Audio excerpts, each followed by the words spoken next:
Welcome to TEDx 2024.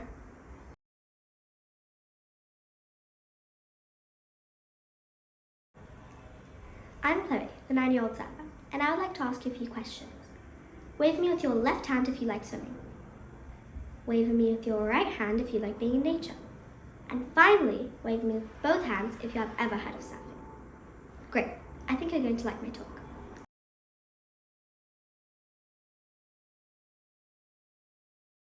I remember my first time surfing. We were in Bali during our family winter holiday when I was just 5 years old. I remember the thrill of standing up on the board for the first time and riding all the way to the shore. It was exhilarating. While I was on the board, I'd remembered that a while before my trip to Bali, my aunt and I had watched a scary movie called The Shallows. This movie is about a young woman who goes surfing at a secluded beach in Mexico and tries to survive a great white shark attack.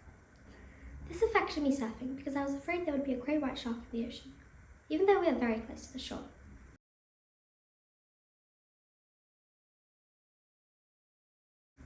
Three years ago, when me and my family arrived for the first time in Costa Rica, everything changed. The beach was wide, the sand beautiful, and the ocean wild. Mornings and sunsets were magical times, which were filled with surfers catching waves. I had completely forgotten about my first time surfing and the shark movie.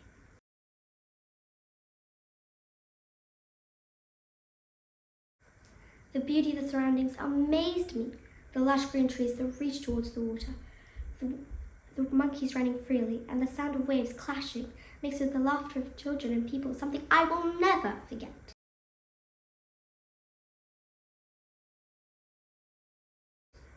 Pura Vida is the Costa Rican way of saying pure life, a life with no complications nor problems, a life that is calm and pure. This is how Costa Rican people aspire to live their life. It's a way of embracing a positive and laid-back attitude towards life. This meant a lot to me because while in school we have a lot of homework to do and I'm very busy, and the time to just enjoy life is very limited. And this is exactly what I found in the Costa Rican waves. I found out that when you embrace the Pura Vida mindset, it helps you find calmness and simplicity, even in the midst of a busy city like London.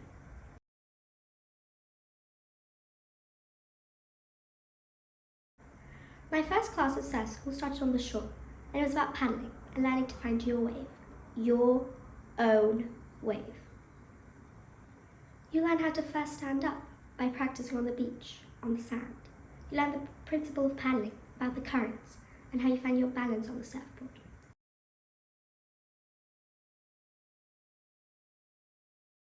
In Santa Teresa, the place in Costa Rica where we go surfing, I've seen the most beautiful tropical forest that collide with the ocean, and the water is warm and blue.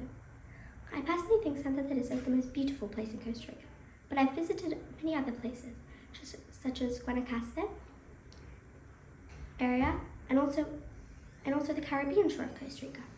I've been bird watching, played around on zip lines, and hiking. It's a small yet very unexpected place.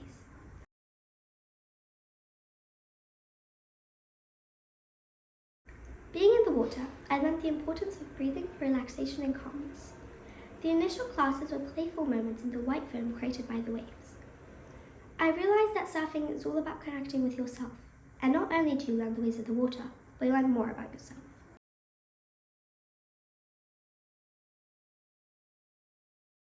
Then came the intense paddling. It required physical strength, but also focus on breathing and trust. When a big wave came and splashed me off, I had to breathe again, trust again, and work again. This process taught me the importance of perseverance and how to navigate through school and life. When I'm surfing, I have butterflies in my stomach because I'm afraid I might fall. But when I do fall, I know I've tried my best, and then I laugh and smile. I also sometimes wonder if anyone is watching me and if I have the right technique. But it's mostly fun.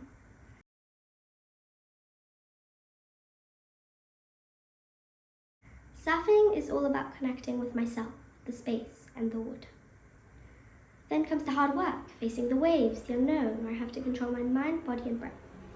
And then, after all the hard work, there is silence.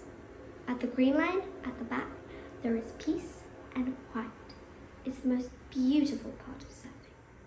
The green line is right at the back of the breaking point of the waves, where everything is calm and beautiful. We have reached the place where you can feel the deep blue volume of the water lifting you up and putting you back down.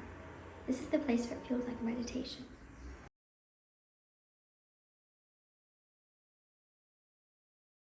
At the back of the wave, my amazing surfing instructor reminds me that it's time to play, so we jump, dive, and have fun in the middle of the ocean. His name is Hero. Hero is not only an amazing surfing instructor, but is also a truly inspiring person. He has a deep passion for the ocean and surfing, and it shows in the way he interacts with me. He also has a daughter my age, which gives him a unique understanding of how to interact with children.